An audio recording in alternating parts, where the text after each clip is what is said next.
Libro de los Jueces. Libro de los Jueces. Busque el capítulo 16 del Libro de los Jueces.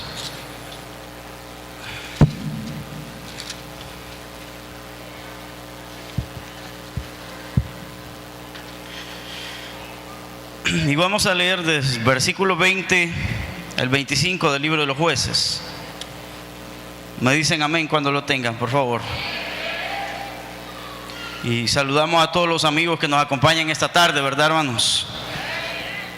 Nos sentimos contentos de que ustedes ahí estén con nosotros, que hayan aceptado la invitación. Y yo digo que cada vez que un amigo se acerca a una iglesia ya cristiana es porque Dios anda cerca ya de ellos. Amén. Jueces capítulo 16, versículo 20 dice la palabra. ¿Lo tenemos todos? ¿Sí? Dice la palabra de Dios. Y le dijo: Sansón, los filisteos sobre ti. Y luego que se despertó él de su sueño, se dijo: esta vez saldré como las otras y me escaparé. Pero él no sabía que Jehová ya se había apartado de él. Mas los filisteos le echaron mano y le sacaron los ojos y le llevaron a Gaza y le ataron con cadenas para que moliese en la cárcel. Y el cabello de su cabeza comenzó a crecer después que fue rapado. Entonces los principales de los filisteos se juntaron para ofrecer sacrificios a Dagón su dios y para alegrarse. Y dijeron: nuestro Dios entregó en nuestras manos a Sansón, nuestro enemigo. Y viéndolo el pueblo, alabaron a su Dios, diciendo: nuestro Dios entregó en nuestras manos a nuestro enemigo y al destruidor de nuestra tierra, el cual había dado muerte a muchos de nosotros. Y aconteció que cuando sintieron alegría en su corazón, dijeron: llamad a Sansón para que nos divierta. Y llamaron a Sansón de la cárcel, y sirvió de juguete delante de ellos, y lo pusieron entre las columnas. Vamos a orar. Señor, esta tarde te damos gracias, Señor, oh Dios, por esta oportunidad maravillosa que tú nos concedes, Señor, de estar en tu casa. Y esta tarde, Señor, te pedimos, no en nuestro nombre, sino en el nombre de Jesús, que tú derrames tu bendición esta tarde, que tú salves a los amigos, que tú rompas todo yugo de opresión del diablo. En el nombre de Jesús declaramos que esta es una tarde de victoria, que es una tarde de libertad, en el nombre y por la sangre del Cordero de Dios. Declaramos libertad, Señor, y bendición para tu pueblo. Háblanos, enséñanos, corrígenos, exhórtanos y salva, Señor, a aquellos que no te conocen. En el nombre de Jesús. Amén, Señor, y amén. Pueden tomar sus asientos, por favor.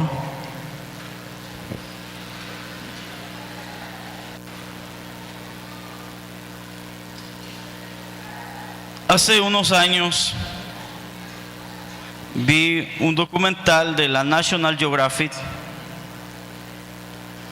y este documental trataba acerca de un hombre que es un explorador del fondo marino, pero no tanto de la zoología o de los animales del mar, sino que él lo que explora es un norteamericano, y lo que explora él son hundimientos famosos de barcos que se han hundido. El proyecto que él tenía era reunir a veteranos de la Segunda Guerra Mundial, norteamericanos y japoneses, de una batalla que hubo cerca de las islas de la isla de Hawái, donde la flota norteamericana se enfrentó a la flota japonesa en la Segunda Guerra Mundial. Los norteamericanos con sus portaaviones y los japoneses con sus portaaviones habían sostenido una batalla en las costas o cerca de la isla de Hawái. Y él investigó si todavía quedaban algunos veteranos de aquella batalla, y dio con 8 de ellos. Si más no recuerdo, eran 5 norteamericanos y 3 japoneses. El propósito de ellos era llevarlo a la cabina, bajar con un submarino robótico y ver cómo se encontraban los barcos que en aquella batalla habían sido hundidos. Recuerdo, hermanos, que después de planear todo lo que tenían que hacer, se llegó el día en que iban a descender hasta el fondo del mar, en el Pacífico, y a través de este robot submarino y con cámaras y luces ahí, para ver cómo se encontraban estos barcos, estos portaaviones norteamericanos y japoneses, descendió el submarino y comenzó, hermanos, a ver el rastro, pedazos de hierro en el lecho marino, hasta que se encontró primero con los portaaviones norteamericanos, y más adelante, kilómetros más adelante, encontró los restos también de los portaaviones japoneses. Pero lo que a mí me impactó fue al ver el rostro de ancianos de 80, 85 años, y creo que el mayor de ellos tenía 89 años. Ellos estaban llorando, hermanos. Conmueve ver la escena de ver 8 ancianos veteranos militares llorando como niños, y se veían sus lágrimas que rodaban por sus mejillas. Y recuerdo cuando al final del reportaje o del documental, ellos se reunieron arriba, en la parte de arriba del barco, y tenían arreglos florales, eran coronas con flores, y ellos se acercaron a la borda y tiraron aquella corona de flores, y un anciano japonés miró a las cámaras de la National Geographic y llorando decía: quiero hacer un llamado a la humanidad. Yo fui veterano en estos portaaviones y pude salir con vida de esta batalla, pero muchos de mis amigos, mis compañeros, mis camaradas, mis compatriotas eran jóvenes de 18, 20 y 25 años, los mayores. Cientos de vidas se perdieron en una guerra sin sentido. Y decía el anciano llorando frente a las cámaras, dijo: yo quiero hacer un llamado a la humanidad. Le pido a la humanidad en nombre de Dios que esta historia no se vuelva a repetir. Porque, hermano, cuando yo oí eso, me conmovió ver a un anciano llorando frente a las cámaras de National Geographic, diciendo que esta historia no se repita. Por favor, humanidad, que esta historia de muerte, donde jóvenes murieron y se frustraron sus sueños, que no se vuelva a repetir en la humanidad. Hermanos, hay historias que no deberían repetirse en la historia de la humanidad. Hay historias que no deberían repetirse, y así quiero titular este mensaje: una historia que no se debe repetir. ¿Por qué? ¿Por qué digo esto? Porque el pasaje que ahora hemos leído nos habla de un gran hombre en las manos de Dios. ¿Sabe? En la tribu de Dan había una pareja de esposos, y la mujer no podía concebir, era infértil, no podía tener hijos. Pero el Dios del cielo se le apareció, le envió un ángel y le dijo a la mujer, una vez que andaba en el campo, le dijo: yo sé que tú no puedes tener hijo, pero he venido de parte del Señor a decirte que tú vas a concebir y vas a tener un hijo varón. Y no solamente que vas a tener un hijo varón, sino que este hijo que tú vas a tener, le dijo, va a ser consagrado para Dios, va a ser apartado para Dios, va a ser nazareno para Dios. Le dijo: por tanto, abstente de tomar cualquier derivado de la sidra o del vino que contenga alcohol. Y cuando este joven nazca, él tampoco va a beber alcohol, y no vas a pasar navaja sobre su cabeza. y él se consagrará para Dios. No tocará nada inmundo, porque será nazareo para Dios, será un varón para Dios. Y le pondrá su nombre Sansón, que hay dos posibles traducciones o interpretaciones de su nombre. Una de ellas es pequeño sol, y la otra, significado de su nombre, que puede ser, era el siervo de Elohim, uno de los nombres de Dios. Sansón, le dijo a este hombre, Dios salvará a su pueblo por la mano de Sansón. Por tanto, cumple este voto de nazareo, porque él ha sido consagrado para Dios desde su nacimiento hasta su muerte. El anuncio fue maravilloso. ¿Cuántas hermanas hubieran querido que hubiera un ángel anunciando el nacimiento de su hijo? Yo sé de casos de mujeres que no se daban cuenta hasta que los dolores le comenzaron. Pero a esta mujer tuvo el privilegio de que un ángel enviado por Dios le anunciara el nacimiento de su hijo. Y no solamente que le anunciara el nacimiento de su hijo, sino que le estaban anunciando que ella iba a ser fértil.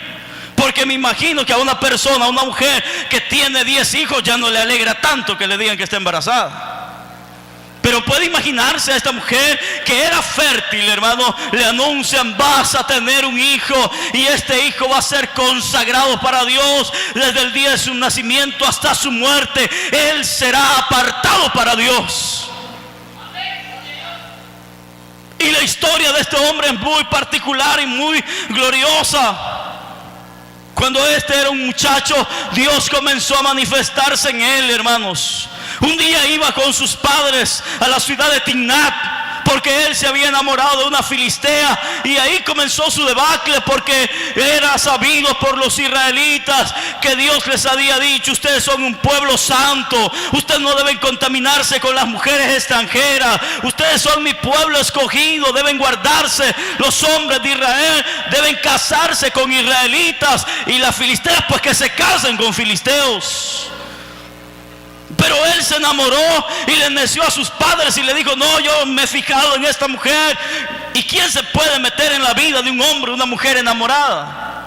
Dele consejo a alguien y a ver si no queda de enemigo de esta persona usted. Del que anda enamorado, usted le dice: hermano, esa persona no le conviene. A los 2 días ya lo sabe y lo vienen a reclamar a uno. Se lo digo por experiencia. Dice: eso me pasa por metido. Pero imagínense, hermanos, ¿quién podía decirle? Sus padres le dijeron: ¿acaso no hay tantas mujeres en Israel que te veniste a fijar en una hija de filisteos? Pero él le dijo: no, a esta mujer quiero. Bueno, y se van para la ciudad donde vivía esta mujer, y descendiendo por ahí, hermanos, dice que los padres, parece que Sansón se aleja un poco de ellos, se adelantó, no sé qué andaba haciendo, pero el hecho es que un león joven le salió al encuentro, y dice la Biblia: por primera vez el Espíritu de Jehová vino sobre Sansón y lo llenó de una fuerza descomunal, que dice que despedazó con sus manos al león, lo hizo como un cabrito, lo desposoló con sus manos. Una fuerza que Dios le dio. Y no solamente eso, sino que también, hermano, cuando este hombre se casó con aquella mujer filistea, tuvo problemas, tanto que llegó a ser enemigo de los filisteos. Y claro, este era el plan y el propósito de Dios, para usarlo y libertar a su pueblo. En una ocasión él atrapó a 300 zorras, hermanos, para quemar el cultivo de los filisteos. Ahí se fueron viñas y olivares. Pero me imagino, hermano, la destreza de este hombre, la inteligencia, la sabiduría. Yo no sé cómo se casa una zorra, hermano. ¿Cómo casaría usted una zorra? Imagínese, me imagino que hay que tener ideas para cazar una zorra. Los zorros son astutos, son listos, no es tan fácil. Hermanos, imagínense, cazó 300 zorras, les amarró una tea, o sea, una brasa, por decirlo así, en la cola, unió 2 zorras y les puso una tea, una antorcha y las soltó por todos los sembradíos secos de los filisteos, y les quemó toda la cosecha, hermanos. Se los acabó. Cuando los hombres de los filisteos vinieron y vieron, dijeron: ¿quién ha hecho esto? Pues el marido de esta filistea que se casó con él y está enojado porque el suegro se la regaló a otro. Entonces, hermano, eso era el propósito de Dios, claro. Pero me imagino la destreza, hermano. Después de esto, los filisteos persiguieron a Sansón, rodearon la ciudad. Él era de la tribu de Dan, era danita. Rodean el lugar donde él vivía y venían muchos hombres de los filisteos. Y cuando los de Dan se dan cuenta y le dicen: ¿qué pasa? ¿Por qué vienen contra nosotros? Y le dicen: no venimos contra ustedes, venimos a capturar a ese enemigo de nosotros llamado Sansón. Bien, les dijeron: no se meta, vamos a ir nosotros y lo vamos a capturar, sabemos dónde se esconde. Llegan a la cueva donde estaba escondido Sansón. Sus mismos hermanos de la tribu de Dan van y le dicen: mira, los filisteos van a castigarnos por lo que tú le has hecho a sus sembrados. ¿Qué quieres? ¿Que nos maten? Esto es lo que Dios te ha mandado a hacer, que nos maten. Y dice que Sansón les dijo: yo no quiero que les pase nada a ustedes. Les digo: captúrenme ustedes, pero prométanme que no me van a matar. Ellos le dijeron: no hemos venido a matarte, hemos venido a amarrarte y entregarte a los filisteos para que ellos vean lo que hacen contigo, sus mismos hermanos. Y lo amarran y se los presentan a los filisteos. Pero dice que cuando estaba a una distancia de unos cientos de metros de los filisteos, dice la Biblia que el Espíritu de Jehová vino sobre Sansón. No tenía arma en sus manos. Habían como 3,000 hombres de los filisteos frente a él. No tenía un arma en su mano. De repente me imagino que Dios le dijo: mira, ahí está una quijada de asno, de un burro que se había muerto ahí. Agarra la quijada y con esta quijada mata a 1,000 de los filisteos, que venían armados con escudos, lanzas y espadas. Y no solamente eso, sino que otra vez llega a esa ciudad, a otra ciudad, hermanos. Y él sabe que, por supuesto, Sansón iba en una debacle. Él comienza a alejarse de los propósitos eternos de Dios. El propósito de Dios para la vida de Sansón es que fuera lo que su nombre decía: el siervo de Elohim, o el pequeño sol de su pueblo, que fuera una luz que iluminara a su pueblo, que guiara a su pueblo hacia la libertad. Sansón fue diferente a los demás jueces de Israel, porque a los demás jueces Dios le llamó y le dijo: les pongo hombres para que los sigan y peleen juntos. Pero a Sansón le dijo: a ti te he levantado y vas a derrotar con tus propias manos, sin ayuda de nadie más, que con tus manos vas a derrotar a los filisteos. Él era solo, peleaba su batalla solo. Los demás jueces de Israel pelearon acompañados de Israel, pero este hombre peleaba él solo y era el hombre más fuerte de la historia. Pero sabes una cosa, su fuerza no radicaba en sus músculos. Hace años Hollywood presentó Sansón y Dalila y sacaban a un tipo muy musculoso ahí, pero yo me imagino, y la Biblia no lo dice, porque Sansón pudo ser como cualquiera de nosotros. Pero ¿qué era la diferencia? La diferencia no eran sus músculos, la diferencia era el poder de Dios sobre la vida de Sansón. Eso es lo que marca la diferencia, es la presencia del Espíritu de Jehová morando en la persona. Es lo que marca la diferencia en la vida de una persona que teme a Dios. Es la presencia del Espíritu Santo de Dios que nos da la victoria y nos da la fuerza. Es el Espíritu de Dios. La Biblia dice claramente que cuando el Espíritu de Jehová venía sobre él, lo llenaba de fuerza descomunal, y él arrancó las puertas de una ciudad y se las fue a dejar enfrente a una colina. Los enemigos intentaron encerrarlo en aquella ciudad, y sabe que él se escapó a medianoche y se llevó las puertas. Y no esté pensando en puertas de 1 metro por 2 de 1 metro de ancho por 2 de alto, que es lo común de nuestras puertas, y todavía las vemos grandes nosotros de 2 metros. Estamos hablando de puertas de 12 a 15 metros de altura, de 6 a 8 metros de anchura. Y él las arrancó, dice la Biblia, desde el cimiento, se las echó al hombro y se las fue a dejar allá en un cerro enfrente. Le dijeron: para que vean, ustedes no pueden capturarme a mí. Pero de repente llega la debacle en la vida de Sansón, y se fija en otra filistea llamada Dalila, dice la Biblia, hermanos. Y esta mujer fue la debacle de Sansón. Era del valle de Sored y se llamaba Dalila esta mujer. Se enamoró perdidamente de ella, locamente. no podemos decir de otra manera, era un amor loco. ¿Por qué? Porque ese amor lo iba a llevar a la debacle a él, hermanos. Se enamora de esta mujer y vienen cuando los jefes de los filisteos se dieron cuenta, hermanos, que esta mujer estaba viviendo con su enemigo. Le vinieron a ofrecer y le dijeron: te vamos a dar mucho dinero si tú nos informas de cómo podemos vencer a Sansón. Le ofrecieron la módica cantidad de 1100 ciclos de plata. Esto es una cantidad exorbitante en esta época y para esa mujer. Y sabe, esta mujer se ve claramente que no amaba a este hombre. ¿Por qué? Porque desde el primer día que le hicieron el ofrecimiento, yo no la veo a ella discutiendo con ellos. Yo no la veo a ella diciéndole: no, ¿cómo voy a traicionar al amor de mi vida? Sino que pudo más el dinero que el amor que le tenía, el supuesto amor, hermano. Y ella desde el primer día comienza a decirle: Sansón, revélame el secreto de tu gran fuerza. ¿Cómo podemos atarte y para que tú seas como los demás hombres? Y después de mentirle unas 3-4 veces, por fin dice la Biblia que esta mujer lo atormentó de una manera tal que su alma fue reducida a mortal angustia, dice la Biblia. ¿Puede imaginarse qué frágiles somos los hombres en las manos de las mujeres? Menos mal que son el sexo débil. Reducida, dice, a mortal angustia su alma. Hermanos, si hay algo que nos causa dolor es una mujer, ¿sí o no? Duele más que los trompones, un desprecio. ¿No le ha pasado a usted? A un hombre pueden penquearlo, si permítame usar esa palabra. Lo pueden dejar noqueado, pero se levanta. Pero si una mujer le hace un desprecio cuando la ama, es doloroso. Y esto, hermano, a Sansón le causó una depresión tremenda. Y él dice que, yo me lo imagino quizás que hasta con lágrimas en sus ojos le dijo: voy a revelarte si tanto te interesa eso, si tanto te importa eso, te voy a decir mi secreto. Le dice: nunca he pasado navaja sobre mi cabeza, porque desde mi niñez he sido consagrado para Jehová, y el día que corten mi cabello, ese día yo seré como los demás hombres.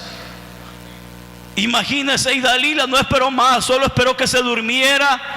Agarró las tijeras o llamó a un peluquero, no sé, pero le corta el cabello y le dice: Sansón, los filisteos contra ti. Ya se lo había dicho varias veces. Y Sansón se levantó, se despertó y dijo: esta vez voy a salir como las demás veces y voy a vencerlo, lo voy a derrotar, me voy a escapar como las otras veces. Pero lo trágico que a mí me conmueve ahí es leer, dice la Biblia, él no sabía que Jehová ya se había apartado de él. Lo más trágico en la vida de un hombre no es la muerte. Lo más trágico en la vida de un ser humano no es que te digan que tenés cáncer. Lo más trágico en la vida de un hombre es que Dios no esté con él. Es que Dios se aparte de él. ¿Por qué? Porque Dios es nuestra vida.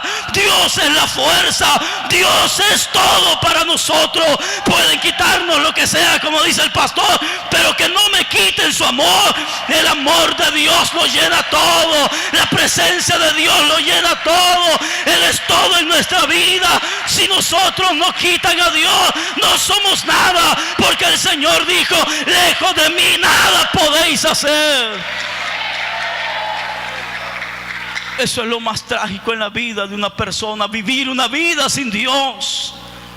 Porque sabes una cosa, si tú no vives con Dios, estás expuesto a que el diablo y sus demonios te destruyan y te hundan en la más vil desgracia. Porque con Dios, dice la Biblia, somos más que vencedores. ¿Cuántos son más que vencedores? Hermanos, sin Dios estamos perdidos. Me conmueve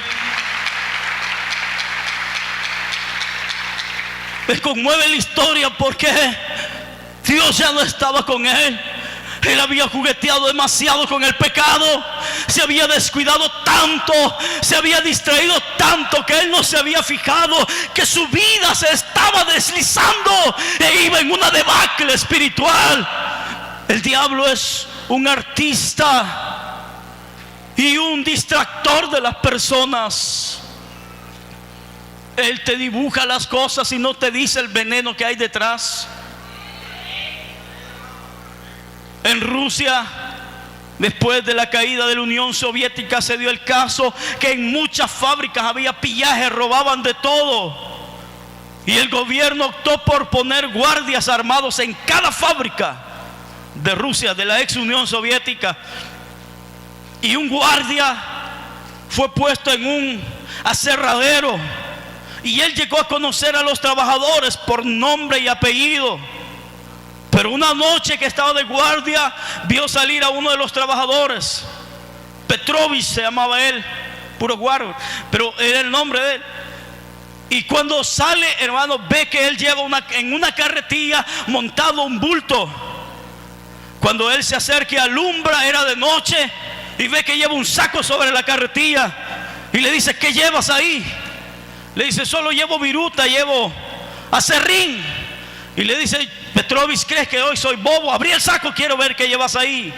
Y lo abrió, y es cierto, llevaba aserrín, de lo que sobraba de los árboles que habían aserrado allá adentro. Y pasó esa noche. La siguiente noche se volvía a repetir la misma escena. A las 5 noches que él estaba debiendo ver pasar a aquel hombre con aserrín, supuestamente todos los días. Dice que su curiosidad pudo más que su vergüenza y le dijo: mira, Petrovich, somos amigos, pero quiero que me confeses, vos te estás robando algo de aquí, no sé qué es. Y aquel hombre sonrió. ¿No te has fijado?, le dijo. Lo que me estoy llevando son las carretillas. Eran las carretillas lo que se estaba robando. Pero ¿cuál era la distracción? El bulto que iba arriba. Así es el diablo, hermano. Él te presenta una verdad y te distrae y te dice: mira qué linda esa mujer, mira qué lindo ese joven, ese apuesto. Y tú no te has dado cuenta en la debacle que va tu vida. Date cuenta y arrepiéntete, dice el Señor, porque en Dios somos más que vencedores, pero lejos de Él somos reducidos a nada. Amigo, amiga, el diablo te va a presentar muchas distracciones. Hace años leí un libro de un escritor guatemalteco cristiano que él encontró varios testimonios, y en uno de ellos decía, era una advertencia para jóvenes, adultos, señoritas, y había una serie de consejos para todas las edades. Y entre uno de ellos estaba el caso de un hombre allá en la ciudad de Guatemala que entró a trabajar a una fábrica que hacen prendas de vestir, una maquila. Y fue avanzando porque era muy listo, muy diestro. Y su patrón, su jefe, se fue fijando en él, lo fue ascendiendo hasta que este joven se convirtió en el hombre de confianza de su jefe. Y una noche su jefe lo invitó a cenar. Y cuando él llega a la casa de su jefe, lo sale a encontrar una muchachona, una top model, lo sale a recibir. Cuando él ve a aquella mujer, él queda apasionado por ella y se da cuenta que es la esposa del patrón. La joven también. Durante la cena, cuenta este escritor, que se estuvieron viendo a los ojos cuando el marido no los estaba viendo. Ellos chocaban la mirada, y usted sabe qué peligroso es eso. El pecado entra por los ojos. Eso le pasó a Sansón. Y este hombre, hermanos, no llegó hasta ahí, sino que comenzaron. La mujer de escondidas le dio su número de teléfono, y ellos comenzaron a hablarse de vez en cuando. Y que de repente le dijo: te invito a salir, la esposa del patrono. Y que fueron a cenar y comenzaron a tener una relación, hermano, hasta que una noche aquella mujer le llama y le dice: vení a mi casa, mi esposo ha salido, anda por Costa Rica. Él tenía fábricas en toda Centroamérica. Y le dice: mi esposo anda por Costa Rica y va a estar 8 días afuera. a este joven, dice que le comenzó a palpitar el corazón y él dijo: esta es mi noche, esta mujer va a ser mía. Y dice que se apresuró a llegar a la casa de esta mujer y la puerta de afuera estaba entrecerrada. Había una luz tenue y una música romántica se oía del fondo.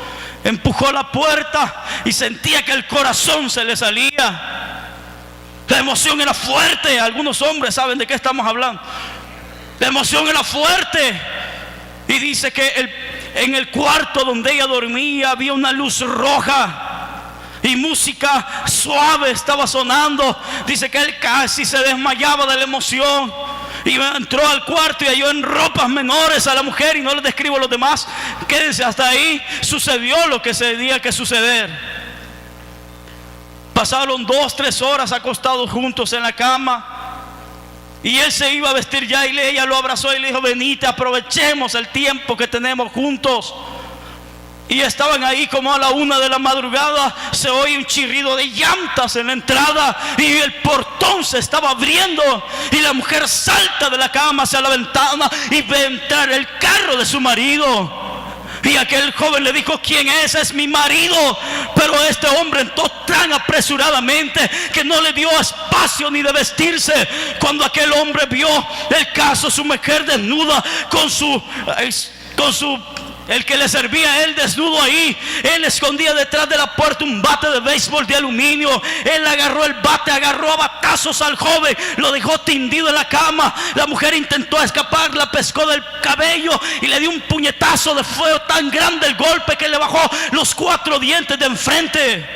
Pero no le bastó eso. Cuando la mujer estaba tendida, chorreando sangre ahí en el piso, el hombre quiso escapar y el patrón usaba unas botas con punta de acero, le pega en las costillas, lo deja tirado. Y aquel hombre estaba tan enfurecido, se lo agarra del pelo a la mujer y arrastra al hombre a la sala, los amarró, fue a la bodega que él tenía, sacó gasolina y los quemó vivo. Eso es lo que el diablo no te dice cuando te hace entrar en una relación ilícita. El diablo te lo presenta de lo más campante, no te advierte del peligro. La Biblia dice: la paga del pecado es muerte. No puedes juguetear con el pecado y salir ileso. A Sansón se le olvidó eso. Dios es santo, santo, 3 veces santo. Él es santo y merece la honra y la gloria. Por tanto, amigo, no sigas jugando con el pecado, teniendo relaciones pecaminosas. No sigas involucrándote más. Dios te advierte. Moisés le dijo al pueblo: si ustedes guardan la ley, bien han hecho. Pero saben, si ustedes no guardan la ley de Dios, vuestro pecado os alcanzará, le dijo el Señor. Porque hay consecuencias. Sansón llegó al extremo y entregó lo último que le quedaba, su voto de nazareato. Hermano, él era consagrado para Dios, pero como Esaú vendió su primogenitura por un amor falso, por un amor mentiroso, lo vendió todo, lo cambió por vanidad, cambió la gloria del Dios de los cielos. Me pregunto, si Sansón no hubiera hecho esto, cuánto Dios lo hubiera usado para la gloria de su nombre. Y sabe, los filisteos atrapan a Sansón. ¿Cuál había sido el estorbo de Sansón? Sus ojos. ¿Y qué fue lo primero que los filisteos le arrancaron? Fueron sus ojos. Y se los llevan para la ciudad de Gaza. En Gaza él había arrancado las puertas de la ciudad años antes, y hoy se lo llevan para aquella misma ciudad. Gaza era una ciudad que estaba en el cruce de las caravanas que viajaban hacia Egipto y hacia Jordania. Era una ciudad de comercio y ahí venían dignatarios de Egipto y de Jordania, viajaban y atravesaban la ciudad de Gaza, hermanos. ¿Y sabes qué era el propósito de los filisteos? Que todo hombre que viniera pasara y viera a Sansón moliendo como una bestia en un molino, moviendo una roca para moler el trigo como un animal de carga. Se imagina el aspecto de él raspando raspado de su cabello, ciego y ahí sucio, maloliente, moliendo en un molino de los filisteos, a expuesta de la vista de todos los mercaderes de Egipto y de Jordania y de las 5 ciudades principales de los filisteos. Lo veían ahí, era el escarnio de la gente. Los filisteos se jactaban y decían: miren, ese que está moliendo ahí era nuestro principal enemigo. Pero gracias a Dagón, un muñeco feo con dorso de persona y cola de pescado, ese Dagón no podía hacer nada. Ningún enemigo podía hacer nada. Lo que lo tenía ahí a Sansón era su propio pecado. No hay diablo que pueda dañarte. No hay demonio que pueda cruzar la frontera que hace la sangre de Cristo. El único que puede abrirle la puerta al diablo eres tú y yo, si se lo permitimos. Pero ahí estaba moliendo Sansón, hermanos, y no sé cuánto tiempo había pasado. Imagino que no fueron muchos días. Y de repente dice que se acordaron de Sansón los filisteos. Era la costumbre de los filisteos reunirse en el templo.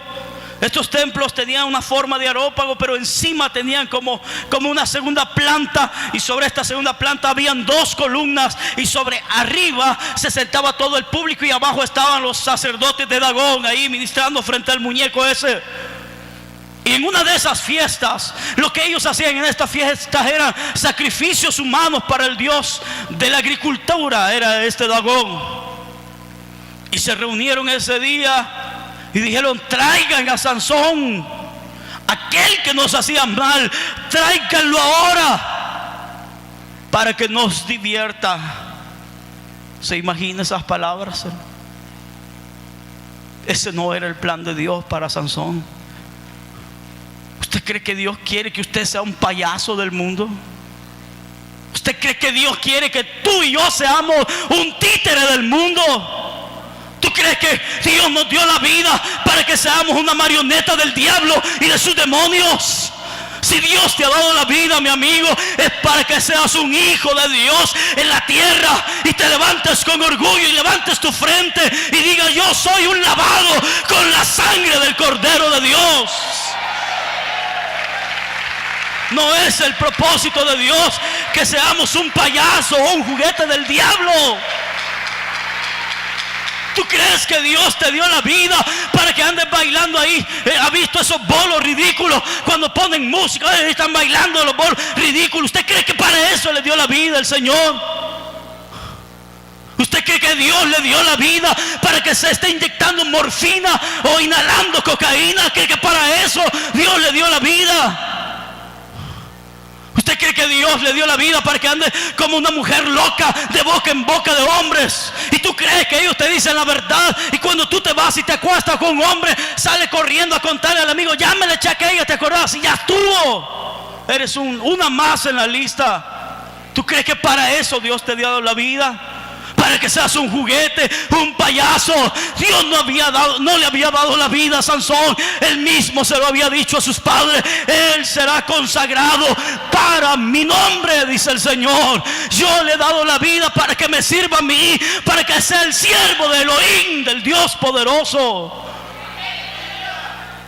Dios no nos ha dado la vida para que la desperdiciemos en una cantina, apostando, jugando a los naipes, para estarla perdiendo ahora. ¿Cuántas personas ahora están metidos en burdeles? ¿Cuántas personas ahora están metidos en cantinas? ¿Cuántos están perdiendo el tiempo? A mí me da tristeza ver a las personas en la tarde, hermano. Ahí están encalzonetados con la gina, viendo pasar los carros. ¿Qué sentido tiene la vida, hermano? Cuando la muerte les visite, ¿qué cuenta le van a dar a Dios? Cuando venimos a Cristo, Él nos enseña que nuestra vida tiene un propósito aquí en la tierra, y es el propósito anunciar que Jesús es el camino, la verdad y la vida, y que nadie viene al Padre sino a través de Él. Ese es el propósito de Dios, que prediquemos la palabra. Pablo le dice a Timoteo: predica la palabra a tiempo y fuera de tiempo, enseña, redarguye, reprende con toda verdad y doctrina. Enseña la palabra de Dios. Lo que Dios anhela del ser humano es que tú seas un siervo de Él. Y somos esclavos por amor. El diablo te esclaviza y no te anda preguntando si quieres serlo. Él se mete a tu vida y no le importa si quieres o no. Cuando vienes a sentir estás preso en un vicio, estás preso en una relación, estás preso en distracciones que el diablo te pone. Pero el Señor es un caballero. Un pintor famoso en los Estados Unidos pintó un cuadro muy bello, y había una casa con una puerta. Y cuando él develó aquel cuadro, él estaba acostumbrado a pintar cuadros muy bellos, y reunió a todas las personas interesadas en el arte, y reunió a estas personas y dijo: es la develación de este cuadro. Y todos se quedaron sorprendidos porque este cuadro presentaba una casa con una puerta. Pero uno de los críticos de arte que tenía ojo para el arte le dijo: maestro, le dijo, solo quiero hacerle una observación. Esta puerta tiene un error. ¿Por qué? Le dice: porque no tiene chapa. ¿Y cómo va a entrar uno? Y aquel hombre pintor que era cristiano sonrió y le dijo: ¿sabes una cosa? Esta es la puerta del corazón. Se abre por dentro. ¿Sabes por qué? Le dijo: porque el Señor dice: he aquí yo estoy a la puerta y llamo. Si alguno abre, yo entraré a él y cenaré con él y él conmigo. El único que puede abrir la puerta eres tú, mi amigo. Cristo está a la puerta de tu corazón y te invita a que seas un siervo y una sierva de él. Joven, señorita, Dios te invita a que abras la puerta de tu corazón y que vivas para él, pero solamente tú puedes abrirla. Dios no va sobre tu voluntad. Dios toca la puerta de tu corazón y voluntariamente Él te llama y te dice: venid a mí y estemos a cuenta. Si tus pecados fueren como la grana, como la nieve serán emblanquecidos, dice el Señor. Sansón ahí estaba. Lo llamaron.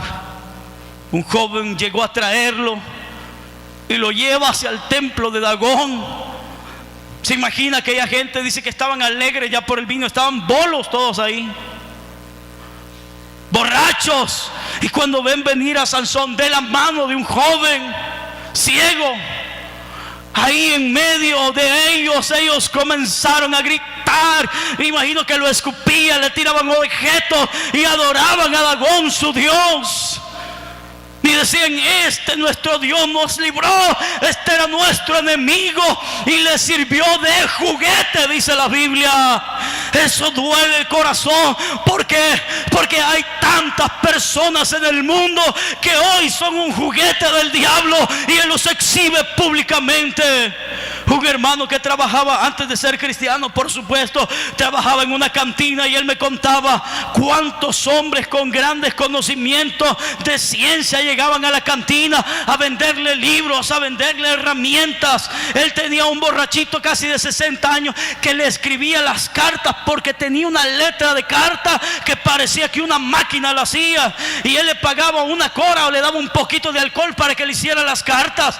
Yo me imagino cuánta gente hay desperdiciada en el mundo y el diablo los tiene como juguetes de él, cuando pueden ser usados poderosamente en las manos del Dios de los cielos.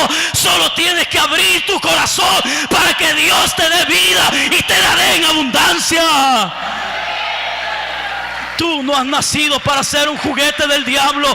No has nacido para ser un payaso del diablo.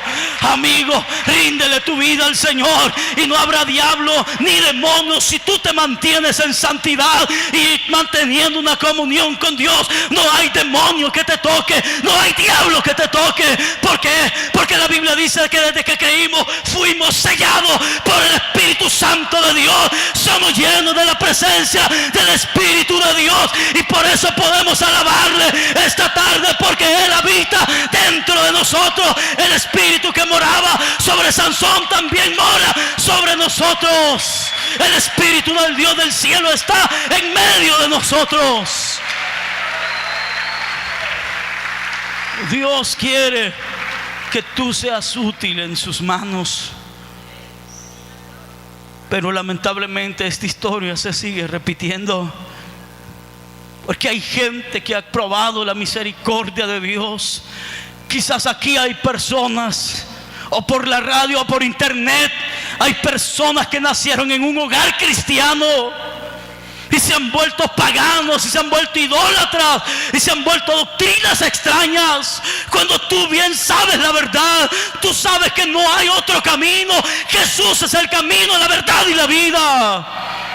Y te has vuelto a dioses paganos, y te has vuelto un ateo, un incrédulo. ¿Sabe? Un hombre fue criado en el evangelio, pero cuando él fue un adolescente, él se apartó de Dios.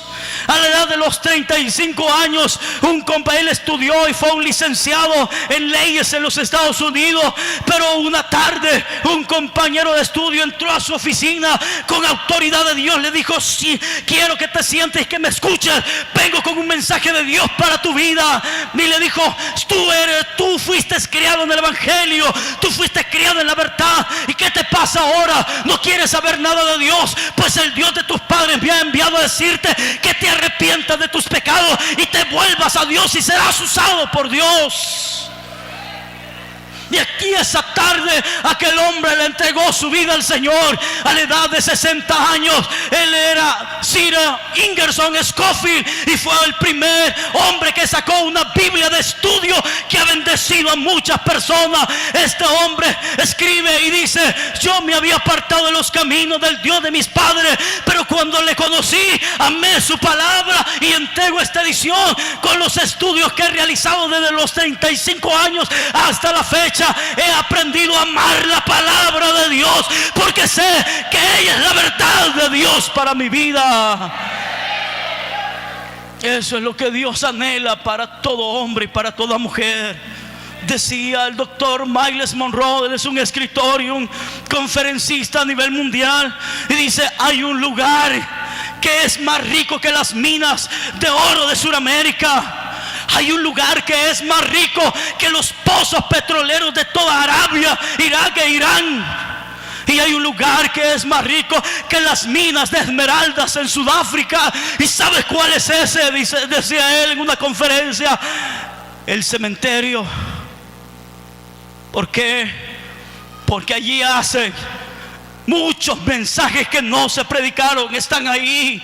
Muchas alabanzas que nunca se escribieron están ahí. Muchos poemas que no se escribieron están ahí. ¿Por qué? Porque el diablo arrastró a las personas a la misma muerte, ignorando que había un Dios de los cielos que tenía grandes propósitos para su vida. Hermanos, Dios nos invita a que no vayamos al cementerio sin antes cumplir el propósito de Dios en nuestra vida. No se conforme y no le crea al diablo cuando le presenta sus ofertas de pecado. La Biblia dice que él es mentiroso desde el principio y no hay verdad en él. Joven, no te dejes engañar. ¿Tú crees que siempre vas a ser joven? De repente te vas a dar cuenta que ya se te hacen las patas de gallo aquí. Un día de esto yo me estaba viendo en el espejo, hermanos, y Dios mío, dije: ¿qué es esto? Son patitas de pollo ahorita. Pero se imagina, ¿no es cierto que la juventud se pasa tan rápido? Y cuando vengas a sentir, la muerte estará tocando a la puerta de tu vida, y te irás sin probar la misericordia y el amor de Dios. Cuando venimos a Cristo, el Señor dijo en su palabra: el que cree en mí, aunque esté muerto, vivirá, dijo el Señor. Y todo aquel que vive y cree en mí no morirá para siempre, dice el Señor. Ahora estaba ahí Sansón siendo del oprobio, pero no quiero dejar de mencionar este hecho. La Biblia dice que el cabello de Sansón volvió a crecer después que fue rapado. ¿Qué significa eso? Que Dios todavía tenía misericordia de él. Porque muy hundida puede estar la vida de un hombre, pero Dios es un Dios de oportunidades, ¿sí o no? ¿Quiénes son testigos de ello? Dios es un Dios de amor y es un Dios de oportunidades. Y no tienes que ser un hombre intachable para hablar con Dios. estando en aquella condición, con sus ojos ya no los tenía Sansón, su cabello comenzaba a crecer, destrozado, destruido ahí su vida. Pero ahí frente a las columnas le dijo al joven: ponme cerca de las columnas que sostienen a este lugar. Y él, agarrado de aquellas columnas, se acordó del Dios de sus padres y le dijo: Señor, permíteme una vez más, dame tu fuerza para que yo cobre venganza de mis dos ojos y muera yo con mis enemigos. Y por última vez el Espíritu de Dios vino sobre Sansón, empujó las dos columnas que estaban ahí, las empujó. La fuerza de Dios vino sobre él, botó las columnas y toda la parte de arriba cayó sobre los que estaban abajo, y murieron más de 3,000 personas. Así murió Sansón con los filisteos, dice la Biblia. Pero de eso me habla a mí, de que Dios es un Dios de segundas oportunidades. Y no necesitas tener un pasado intachable o un presente intachable para hablar con Dios. Tú puedes ser el más vil pecador, pero si oras con todo tu corazón delante del Señor, el Señor escucha desde el cielo. El profeta Jonás en el vientre de gran pez dijo: desde el Seol clamé a Jehová y Él escuchó mi voz. No importa si estás al borde de la muerte y has sido un asesino en serie, no importa si tú clamas misericordia a Dios. La Biblia dice que la sangre de su Hijo nos limpia de todo pecado. La sangre de Cristo tiene poder para limpiar al más vil pecador.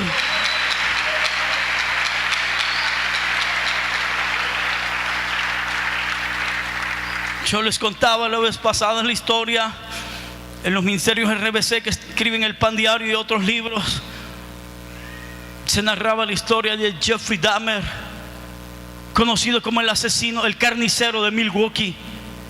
Él fue condenado a muerte. Este hombre, hermanos, era un homosexual y él perseguía a jóvenes. La meta de él era a los bares y embolar a jóvenes, hombres. Se los llevaba para su cuarto, tenía relaciones con ellos y los mataba. Y no solo le bastaba eso, sino que los descuartizaba y los metía en la refri y se los comía. Uno se queda helado al leer la historia de este hombre.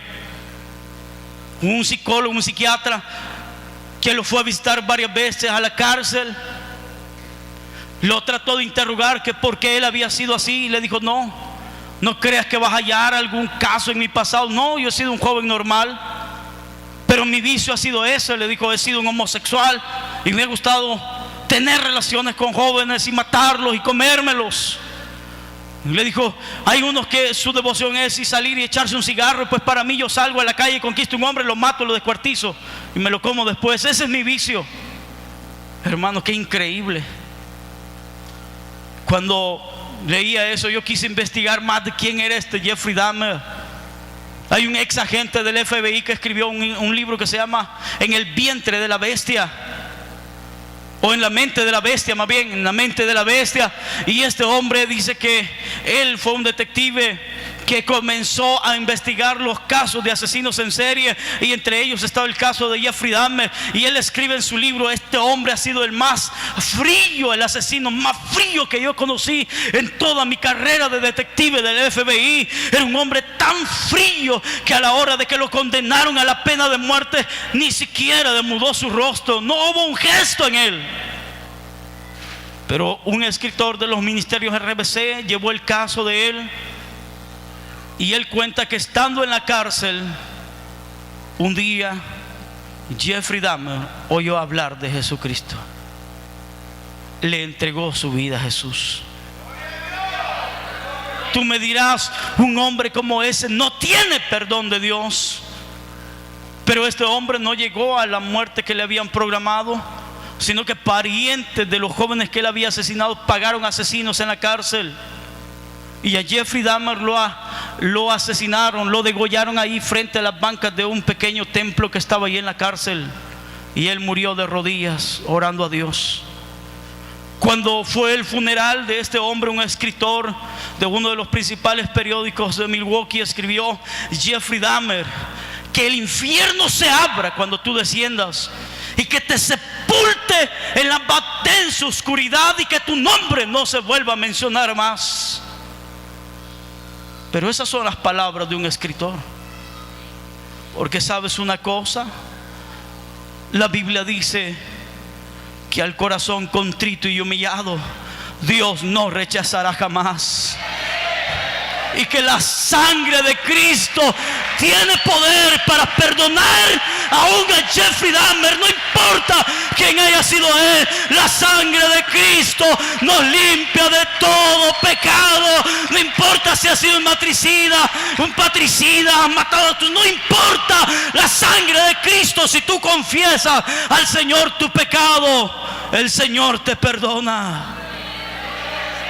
La Biblia dice que el que encubre su pecado no va a prosperar, pero el que los confiesa y se aparta alcanzará misericordia. ¿Quiénes son testigos de ese milagro? Somos testigos, amiga. Aquí tienes un grupo de testigos. Hemos sido pecadores, y si hubiéramos muerto 20, 30 años atrás, nuestras almas estarían condenadas en el infierno. Pero gracias a Dios que Él tuvo misericordia de nosotros y tuvo paciencia de nosotros. Y la Biblia dice que Él nos amó desde el vientre de nuestra madre. El Señor le dijo a Jeremías: yo te escogí desde el vientre de tu madre y te di por profeta a las naciones. Dios, amigo, mi amiga, tiene un maravilloso plan. Desde que tú naces en esta tierra, los ojos de Dios están sobre ti, y lo único que tú tienes que hacer es rendirle tu vida al Señor, y Dios hará de ti un gran hombre y una gran mujer, y tu historia puede ser diferente. Quizás estás en la debacle espiritual, quizás te han dicho que para ti ya no hay remedio, pero esa es una mentira del diablo, porque Cristo vino para deshacer las obras del diablo y para darnos vida y vida en abundancia. Dice el Señor: Él ha venido para darte la vida y dártela en abundancia.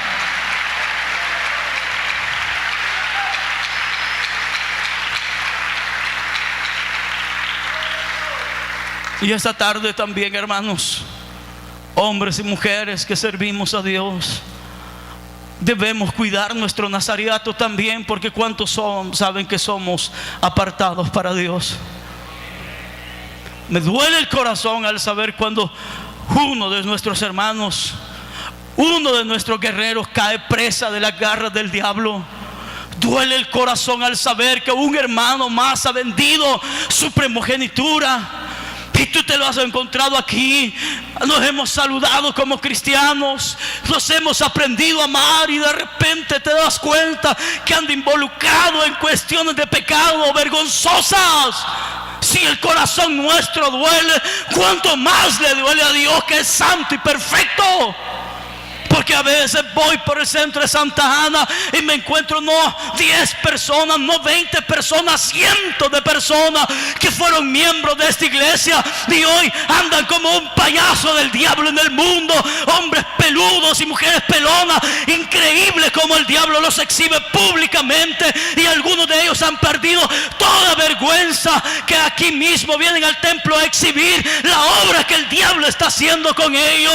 Que Dios nos guarde, y humillémonos cada día delante del Señor y clamemos misericordia delante del Señor, hermano, porque Dios está dispuesto a sostenernos siempre que nosotros no pequemos contra Dios. Mantén tu posición en Dios. No vendas tu primogenitura por nada ni nadie. Es momento de estar firmes, iglesia del Señor. Cristo pronto viene y la lucha es individual. Cuando puedas ayudar a alguien, ayúdalo. No dejes tendido a un hermano en el camino. Ayúdale, fortalécele siempre que puedas.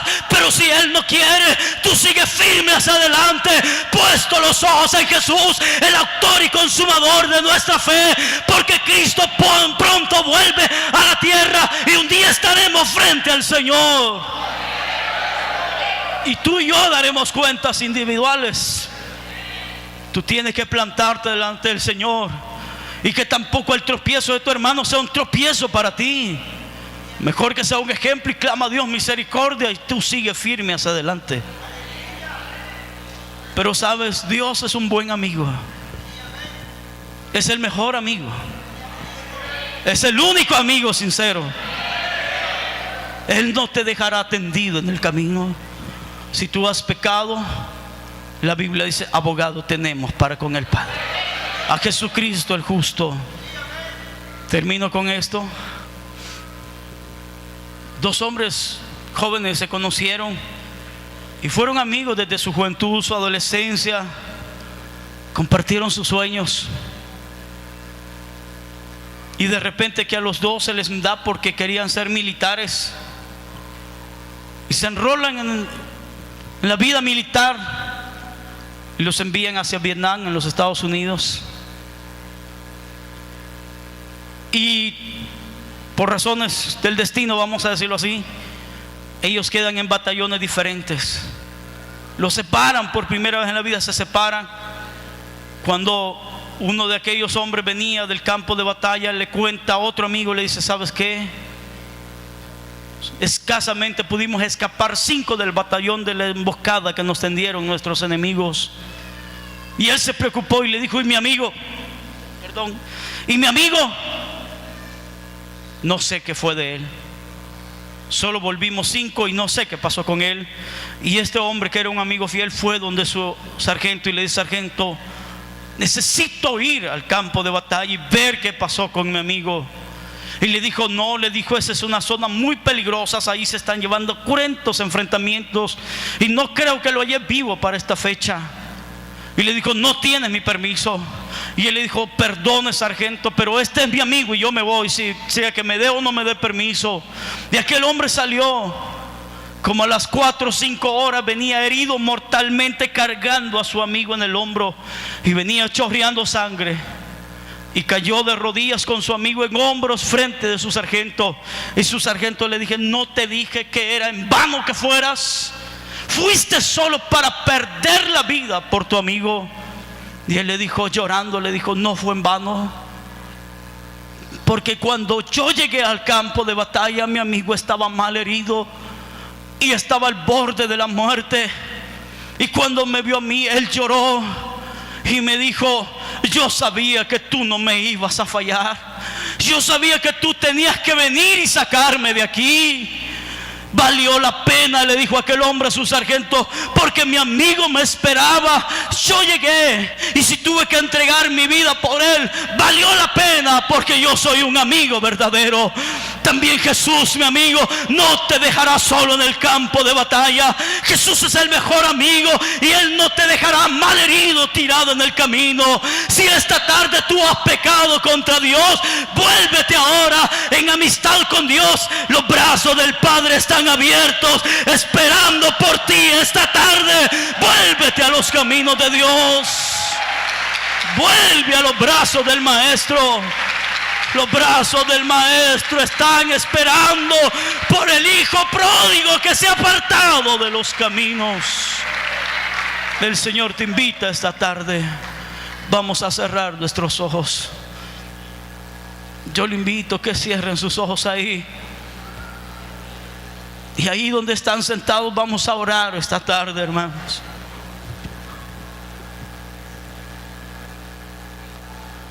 Yo quiero hacer un llamado mientras ustedes oran, iglesia. Levante un clamor de batalla esta tarde y vamos a interceder por nuestros amigos y por nuestros hermanos que se han apartado del camino de Dios. Quiero hacer una invitación. Si hay alguien que decide rendirle su vida al Señor, yo le invito a que se ponga de pie esta tarde, o que levante su mano ahí donde está sentado o sentada. Pueden darle la vuelta y si pueden subirlos, hermanos, que suban la gradita un momento para que la congregación los pueda ver. Me dicen, son 11 personas, 11 almas para el Señor esta tarde, hermano. Puede dar palmas al Señor. ahí tomémoslo bien con las cámaras, hermanos, para que lo vean ahí en internet. Y levantamos nuestras manos, hermanos, y les vamos a dar la bienvenida al contar 3. 1, 2, 3. Bienvenidos.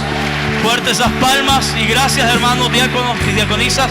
Pueden pasar a tomarle los datos. Ahí está el hermano Juan Carlos. Gracias, fuertes esas palmas al Señor, al Rey de Reyes y al Señor de Señores.